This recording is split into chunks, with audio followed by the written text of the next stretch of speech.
महाशिवरात्रि। लोग कहते हैं यह शिवजी की शादी की सालगिरह है, लेकिन सच कहूं यह आधी अधूरी बात है। ये रात सिर्फ जश्न की नहीं बल्कि उस खौफनाक अंधेरे की गवाह है जब पूरी दुनिया खत्म होने की कगार पर थी। एक ही रात में 3 ऐसी घटनाएं घटी जिन्होंने ब्रह्मांड का नक्शा बदल दिया। जरा सोचिए, एक तरफ शादी की शहनाइयां थीं, तो दूसरी तरफ मौत का जहर, और तीसरी तरफ एक ऐसी आग थी जो ब्रह्मा और विष्णु का घमंड चकनाचूर कर रही थी। अगर आप यह वीडियो 16 फरवरी से पहले देख रहे हैं तो सावधान हो जाइए, क्योंकि आज हम शिवलिंग के प्रकट होने की वो कहानी सुनेंगे जिसे सुनकर आपके रोंगटे खड़े हो जाएंगे। कहानी पर आते हैं। एक बार ब्रह्मा जी और विष्णु जी में युद्ध छिड़ गया। दोनों लड़ रहे थे कि मैं महान हूँ। नहीं, मैं तुमसे ज्यादा महान हूँ।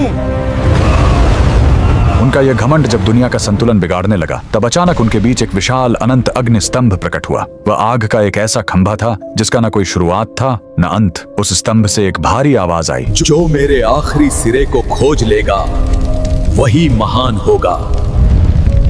ब्रह्मा जी हंस बनकर ऊपर उड़े और विष्णु जी वराह बनकर नीचे गए। हजारों साल बीत गए, विष्णु जी को अंत नहीं मिला। उन्होंने अपनी हार मान ली, लेकिन ब्रह्मा जी ने वापस आकर झूठ बोला कि उन्हें अंत मिल गया है। उसी पल उस आग से काल भैरव प्रकट हुए और सजा के तौर पर उन्होंने ब्रह्मा जी का वो सिर काट दिया जिससे उन्होंने झूठ बोला था। उनका अहंकार टूट गया। चूंकि शिवजी आग के रूप में आए थे, वो बहुत गर्म थे। तब देवताओं ने उन्हें शांत करने के लिए उन पर जल और दूध चढ़ाया। यही वो पहला दिन था जब शिवलिंग पर रुद्राभिषेक की शुरुआत हुई। लेकिन कहानी यहीं खत्म नहीं होती। एक बार जब देवता श्रीहीन यानी कमजोर हो गए थे, तो अपनी शक्ति वापस पाने के लिए समुद्र मंथन हुआ। सबको उम्मीद थी अमृत की, लेकिन निकला क्या? हलाहल विष। पूरी दुनिया जलने लगी। तब फिर वही भोलेनाथ आगे आए। संसार को बचाने के लिए उन्होंने उस उबलते हुए जहर को पी लिया और अपने कंठ में रोक लिया। जहर की गर्मी से शिवजी का शरीर तपने लगा। उस जलन को शांत करने के लिए सभी देवताओं ने उन पर पूरी रात गंगा जल, दूध और बेलपत्र चढ़ाया। उन्हें नींद न आ जाए, इसलिए पूरी रात देवताओं ने गीत गाए और जागरण किया।